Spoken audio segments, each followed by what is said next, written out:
नमस्कार दोस्तों। इस वीडियो में देखिए अपन लोग ये राजस्थान पब्लिक सर्विस कम्युनिकेशन मतलब आरपीएससी अजमेर की ओर से एसआर टीचर मतलब सेकंड ग्रेड की जो वैकेंसी आई थी संस्कृत डिपार्टमेंट में, संस्कृत एजुकेशन डिपार्टमेंट। तो सेकंड ग्रेड का हिंदी का जो पाठ्यक्रम है वो कल आरपीएससी ने जारी कर दिया। अपन एक एक बिंदु पर विस्तार से चर्चा करेंगे कि कैसे तो अपन को पढ़ना है और किस बिंदु से कितने प्रश्न आएंगे। समझ रहे हो बात को? इसलिए आप वीडियो के साथ अंत तक बने रहें। फर्स्ट ग्रेड का मैंने कल डाल दिया था, आप लोग देख सकते हो। तो सेकंड पेपर हिंदी, इसमें खंड 1 माध्यमिक और उच्च माध्यमिक मतलब 10वीं और 12वीं। पहला बिंदु है अपना वर्ण व्यवस्था मतलब स्वर और व्यंजन का वर्गीकरण। जैसे स्वर होते हैं ना, इनकी संख्या कितनी होती है, कौन से अनुनासिक कौन से निरअनुनासिक, इसी प्रकार से व्यंजन होते हैं, उनके कितने कंठ के आधार पर है, इसी प्रकार मुखाकृति के आधार पर है, इसी प्रकार से उच्चारण के आधार पर है, मात्रा के आधार पर है, कौन से अल्प प्राण होते हैं, कौन से महाप्राण होते हैं, ये सारी संपूर्ण जानकारी होनी अपन को बहुत ज़रूरी है। 2 या 3 प्रश्न यहाँ से पूछे जाते हैं। आई बात समझ में आपको? 2 या 3 प्रश्न वर्ण विचार से पूछे जाते हैं, द्वितीय श्रेणी की बात कर रहा हूँ। फिर शब्दों का वर्गीकरण मतलब स्रोत के आधार पर तत्सम, तद्भव, देशज, विदेशी, ये 4 प्रकार से होते हैं। परंतु अपने पाठ्यक्रम में क्या है कि तत्सम, तद्भव और विदेशी ही दिए।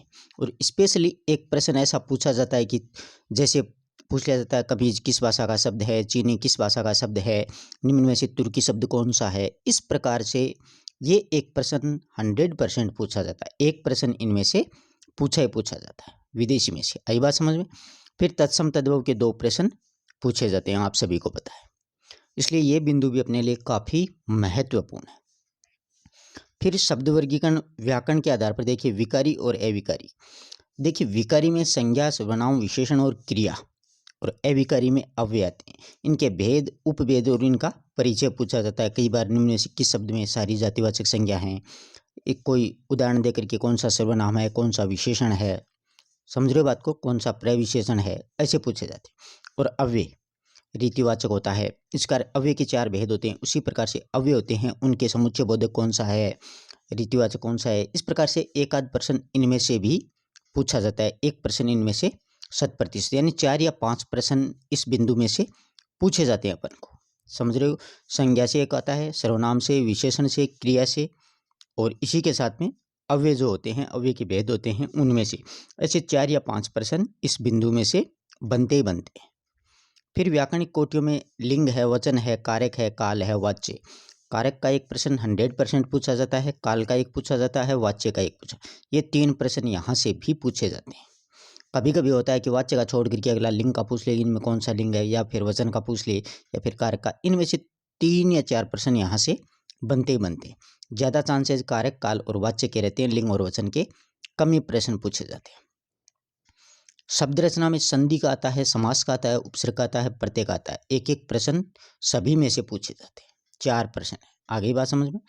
अब शब्द ज्ञान में पर्यायवाची पूछे जाते हैं, विलोम शब्द पूछे जाते हैं, अनेकार्थक शब्द में से एक एक प्रश्न आता है, समश्रुत शब्दों में से होता है, भिन्नार्थक वाक्यांश के लिए एक शब्द। इन सभी में से एक एक प्रश्न हर एक बिंदु से पूछा जाता है। फिर वाक्य रचना में वाक्य संबंधित आता है, उसका पदक्रम पूछ लेते हैं, अंग भेज ले, उसके भेद पूछ लेते हैं। इस प्रकार से एक प्रश्न यहाँ से भी पूछा जाता है। फिर शब्द शुद्धि का भी एक प्रश्न आता है, वाक्य शुद्धि का भी आता है, एक विराम चिन्ह का भी आता है, एक लोकोक्ति और मुहावरों में से भी पूछा जाता है। अप्रत्यय गद्यांश आते हैं 2, इनमें से 4-4, 5-5 प्रश्न बनते हैं। तो खंड 1 जो है इसमें व्याकरण का ऐसा कोई भी बिंदु नहीं है जो कि छूटा हो। हर एक बिंदु में से एक एक 2-2 प्रश्न पूछे जाते। आगे बात समझ में? इसमें से अपन के 90 प्रश्न आते हैं। आई बात समझ में?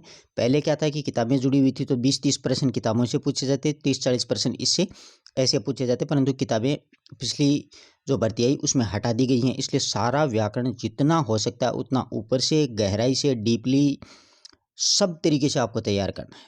आगे बात समझ में? तो 90 प्रश्न आएंगे। अब देख लो, व्याकरण अच्छे से तैयारी करोगे ना, तो सारे के सारे अपने प्रश्न से हो जाएंगे। इन्हीं व्याकरण में से फर्स्ट ग्रेड में जितनी भी जोड़ी है, जिस संधि समास उपसर्ग पढ़ते हैं, वो हैं लोकोक्ति मुहावरे हैं, ऐसे अपने फर्स्ट ग्रेड की व्याकरण भी साथ ही तैयार हो रही है। और रीट में आप सभी को पता है पूरी यही व्याकरण पूछी जाती है। तो सेकंड ग्रेड की तैयारी करोगे तो 2-3 परीक्षाओं की एक साथ तैयारी हो रही है। अगर आप पीएसआई की तैयारी कर रहे हो तो भी, ग्राम सेवक पटवारी की कर रहे हो तो भी, व्याकरण पूरी की पूरी कॉन्सेप्ट अपन को क्लियर होना चाहिए। 90 प्रश्न यहाँ से पूछे जाएंगे। देख लो बात, हर एक बिंदु से एक एक, दो दो, एक एक। ये नहीं है कि ज़्यादातर बच्चों की ये सोच रहती है कि संधि पढ़ लेते हैं, समास पढ़ लेते हैं, उपसर्ग पढ़ लेते हैं, इनमें से आते हैं प्रश्न। ऐसा कुछ भी नहीं है। इतना ही महत्व स्वर व्यंजन का है तो उतना ही तत्सम तद्भव का है तो उतना ही लिंग वचन कारक काल का है। यानी हर एक का लोकोक्ति मुहावरा, हर एक बिंदु का अपना एक ही महत्व होता है। तो 90 प्रश्न पूछे जाएंगे, ध्यान रखना इस बात का। इसलिए बिल्कुल अच्छे से अपन को तैयारी करनी है। आपको ये वाले बिंदु अगर पढ़ने हैं तो आप प्ले लिस्ट के माध्यम से पढ़ सकते हो। अगली बात समझ में, हर एक बिंदु आपको बहुत अच्छे से, साथ में ऑब्जेक्टिव प्रश्न भी मैंने खूब सारे करवा रखे हैं। आप लोग व्याकरण वाला जो फोल्डर है उसमें से पढ़ सकते हो। अब खंड 2 आता है स्नातक स्तर में। इसमें शब्द शक्तियाँ हैं, शब्द शक्तियाँ व्याख्याता में भी जोड़ी गई हैं। आगे बात समझ में। फिर काव्य की रीति, काव्य के गुण, काव्य के दोष, जिसमें श्रुतुकुटित्व है, ग्रामत्व है, अप्रतित्व है, क्लिष्टत्व है, अक्रमत्व और दुष्कर्मत्व है, ये दोष है। ये काव्य शास्त्र है। इसी के साथ में अलंकारों में श्लेष है, यमक है, उपमा है, रूपक है, उत्प्रेक्षा है, विभावना है, असंगति, संदेह है, वृत्तिवान है, विरोधाभास है और मानवीकरण है। ये अलंकार का एक प्रश्न पूछा जाता है, आप सभी को पता है। एक प्रश्न रीति से आएगा, एक गुण से आएगा, एक दोष से आएगा, एक शब्द शक्ति से आएगा, एक अलंकारों से। फिर छंदों से द्रुत विलंबित, हरिगीतिका, कवित, सवैया, दोहा, सोठा, चौपाई। काव्य शास्त्र में जो होते हैं, क्या होता है कि व्याख्याता में एक दो छंद इधर से उधर कर देते हैं, सेकंड ग्रेड में ऐसे कर देते हैं, ऐसे चलता है। रस का स्वरूप वही है, रसा अवयव के भेद हैं, अंग हैं, वो पूछे जाएंगे। तो ये होगी काव्य शास्त्रीय बात। तो काव्य शास्त्र से कम देखिएगा, अपन लोग सोचते हैं एक प्रश्न यहाँ से पूछेगा, 3 प्रश्न यहाँ से आ जाएंगे, 4, एक अलंकार का आ जाएगा 5, एक छंदों से आ जाएगा 6 और 2 रस के आ जाएंगे 7, 8, यानी करीबन 10 प्रश्न मान के चलो आप लोग। 10 प्रश्न अपने को इसमें से पूछ सकता है, हो सकता है 7, 8 भी हो जाए। फिर आदिकाल की, उतना डीपली नहीं जाना जितना व्याख्याता में है, बल्कि आदिकाल की काव्य की धाराएं, प्रवृत्ति, प्रमुख रचनाएं, रचनाकार। एक तो आदिकाल का नामकरण है, वो सीधा सीधा प्रश्न पूछा जाता है। एक कोई रचना दे देगा, आदिकाल की प्रथम रचना कौन सी है, आदिकाल के प्रथम कवि कौन से हैं, इस प्रकार के प्रश्न, प्रथम सिद्ध कवि कौन सा है, इस प्रकार के प्रश्न बनते हैं। वही भक्तिकाल की स्थिति है, भक्तिकाल का उदय कहाँ से हुआ, किस विद्वान ने किस प्रकार से माना है, वो वाली चीज़ें हैं, उसके रचनाओं के बारे में। ठीक है, वही स्थिति रीतिकाल है, बिल्कुल बेसिक है। रीति काव्य की प्रवृत्ति, प्रमुख रचनाएं और रचनाकार। इसी प्रकार आधुनिक काल में पद्य का विकास, भारतेंदु युग, द्विवेदी युग, छायावाद, प्रगतिवाद, प्रयोगवाद, नई कविता, ये पूछा जाता है। आधुनिक काल में गद्य के विकास में कहानी, उपन्यास, नाटक, निबंध, संस्मरण है, उनमें से एक एक प्रश्न बनता है, एक एक प्रश्न पूछा जाएगा कि ये कहानी किसकी है, ये उपन्यास किसका है, ये नाटक किसका है। बिल्कुल बेसिक सा पूछा जाएगा, इसमें ज़्यादा डीपली जाने की आवश्यकता नहीं है। हिंदी भाषा का उद्भव और विकास, हिंदी की बोलियां, सामान्य परिचय, देवनागरी लिपि, इसमें से 3 या 4 प्रश्न पूछे जाएंगे। बिल्कुल बहुत ही शानदार तरीके से मैंने प्ले लिस्ट में करवा रखा है। आप पिछले साल का पेपर देख लीजिए और वो वीडियो एक बार देखिएगा, आपको खुद ब खुद पता चल जाएगा कि हाँ वाकई यहाँ से प्रश्न इस प्रकार से बनेगा। आगे बात समझ में, इस प्रकार से ये पूछे जाएंगे। फिर एक एक, दो दो प्रश्न यहाँ से पुटअप होते हैं। कबीर ग्रंथावली 5 अंग हैं। प्रथम पद श्याम सुंदर दास के द्वारा संपादित मैंने करवा रखी है, आप लोग प्ले लिस्ट से व्याख्या सहित, प्रश्नों सहित पढ़ सकते हो। रामचरितमानस का बालकांड है, एक प्रश्न आएगा। सूरदास के भ्रमर गीत से एक प्रश्न आएगा, 20 पद जोड़े गए हैं, मैंने पूरा करवा रखा है। मीराबाई से एक प्रश्न आएगा, परशुराम चतुर्वेदी के द्वारा संपादित मीराबाई की पदावली है। बिहारी रत्नाकर के व्याख्याता में 25 दोहे जोड़े हैं, इसमें 20 दोहे, इसमें 5 और बढ़ा दिए व्याख्याता में, और वो दोहे और उनके वस्तुनिष्ठ प्रश्न मैंने करवा रखे। सूर्यमल मिश्रण की वीर सत्सई, जो कि नरोत्तम स्वामी और नरेंद्र बाणावत के द्वारा संपादित है, उसके 20 दोहे मैंने बहुत अच्छे से करवा रखे हैं। आप लोग देख लेना, पिछला पेपर उठा के देख लेना कि किस प्रकार से प्रश्न आएगा, आपको खुद समझ में आ जाएगा। दिनकर का कुरुक्षेत्र करवा रखा है। प्रसाद का श्रद्धा सर्ग है, वो करवा रखा है। पहले आनंद सर्ग था, वो भी मैंने करवा रखा है। शुक्ल का चिंतामणि में उत्साह है, श्रद्धा और भक्ति, लोभ और प्रीति, ये मैंने निबंध करवा रखे हैं, साथ में वस्तुनिष्ठ प्रश्न भी करवा रखे। नाटक लहरों का राजंश करवा रखा है, और यादवेंद्र शर्मा चंद्र का खून का टीका उपन्यास है, वो भी मैंने करवा रखा है। ये सारी चीज़ें मैंने बहुत अच्छी तरीके से वस्तुनिष्ठ प्रश्नों सहित करवा रखी हैं। कहानियाँ उसने कहा था करवा रखी है।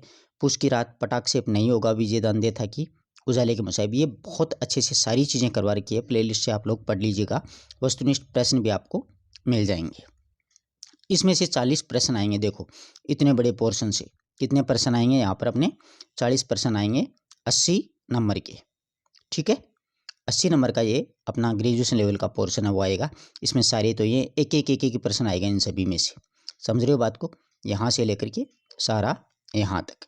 अब शिक्षण विधियाँ हैं, इनके 20 प्रश्न आते हैं 40 नंबर के। इसमें भाषाई कौशल हैं, उसके विकास हेतु उनके पक्षों का स्वरूप, जैसे स्वर्ण है, उच्चारण, वर्तनी, वाचन, सहस्वर, मौन वाचन, अभिव्यक्ति, लिखित और मौखिक, ये सारा बहुत अच्छे से करवा रखा। आप लोग वस्तुनिष्ठ प्रश्नों सहित अध्ययन कर सकते हैं, अपने नोट्स भी तैयार कर सकते हैं। इसमें है हिंदी की विभिन्न शिक्षण विधियों में योजना, इकाई और दैनिक, गद्य और पद्य शिक्षण से संबंधित व्याकरण शिक्षण है, रचना शिक्षण है, कहानी, नाटक आदि। भाषा शिक्षण में निदानात्मक और उपचारात्मक शिक्षण है। भाषा शिक्षण में सहायक सामग्री और उपयोग है। भाषा शिक्षण में मूल्यांकन है, सतत एवं समग्र मूल्यांकन है। पाठ्य अंतर्गत और पाठ के उपरांत यानी उसके बाद का उसका मूल्यांकन है वो भी करवा रखा है। यानी इनके वस्तुनिष्ठ प्रश्न हैं, साथ में सारी विधियां हैं वो भी करवा रखी हैं। आप फोल्डर के माध्यम से पढ़ सकते हो। नीचे देखिएगा 300 नंबर का पेपर होगा। ठीक है, और इसी के साथ में 150 क्वेश्चन होंगे। देखो पहले माध्यमिक और उच्च माध्यमिक, देखो knowledge of the secondary and senior secondary 180 marks मतलब 90 प्रश्न। मैंने आपको बताया थी पूरी व्याकरण 90 प्रश्न आएंगे। फिर इसी के साथ में ग्रेजुएशन लेवल जो है स्नातक स्तरीय है, उसके 40 प्रश्न जो मैंने समझ सकते हैं, कबीर है, मीरा है, सूर्यमल मिश्रण है, बिहारी है, वो वाला जो पोर्शन है ना, कहानियाँ हैं, नाटक हैं, उपन्यास है, वो सारा, उसके 40 प्रश्न आएंगे 80 नंबर का। और 20 प्रश्न आएंगे मतलब टेक्निकल मेथड शिक्षण विधियों के 20 प्रश्न, इसके 40 नंबर इसके हो जाएंगे। ठीक है, इस प्रकार से टोटल प्रश्न अगर आप जोड़ोगे तो ये 150 हो जाएंगे, और 150 के साथ में 300 नंबर का अपना पेपर होगा। आपको मैंने पूरा अच्छे से करवा रखा। आप प्ले लिस्ट के माध्यम से चाहे शिक्षण विधियाँ पढ़ो, इसके वस्तुनिष्ठ प्रश्न पढ़ो, चाहे इसी के साथ में आप ये कबीर वाला ये सारा पोर्शन पढ़ो, और आदिकाल भक्तिकाल है वो पढ़ो, व्याकरण है वो पढ़ो। जो आपको आपका जो बिंदु कमज़ोर लग रहा है आप एक बार वीडियो देख लीजिएगा, और उसको अपनी जो भी पुस्तक है उसे पढ़ लीजिएगा, और उसके साथ में वस्तुनिष्ठ प्रश्न है वो भी दिए करवा रखे हैं मैंने, वो कर लीजिएगा। आपका पूरा कॉन्सेप्ट क्लियर हो जाएगा। अभी आपके पास में कम से कम 7 या 8 महीने का समय है, क्योंकि ये जो परीक्षा है वो दिसंबर में होनी है और अभी मार्च खत्म होने वाली है।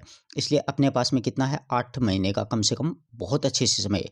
तो लंबा समय है, इसलिए धीरे धीरे पढ़ाई शुरू कीजिएगा। यही नहीं है कि आप 2 महीने इतनी शानदार पढ़ाई करो, मतलब काफ़ी समय पढ़ाई करो, 2 15-20 घंटे, और फिर अंत समय में जाकर के आप ढीले पड़ जाओगे, तो वो कोई मतलब वाली बात नहीं है। धीरे धीरे रुचि रखो। जैसे अगस्त आएगा, फिर जैसे जुलाई आएगा तो थोड़ी स्पीड पकड़ो, फिर अगस्त, फिर सितंबर, फिर अक्टूबर, फिर नवंबर, फिर दिसंबर में, इस प्रकार से शानदार स्पीड अपन को धीरे धीरे करते हुए अपन को पढ़ना है। अपने पास में काफ़ी समय है, कोई भी बदलाव नहीं हुआ है, वो का वो पाठ्यक्रम है जो पहले था।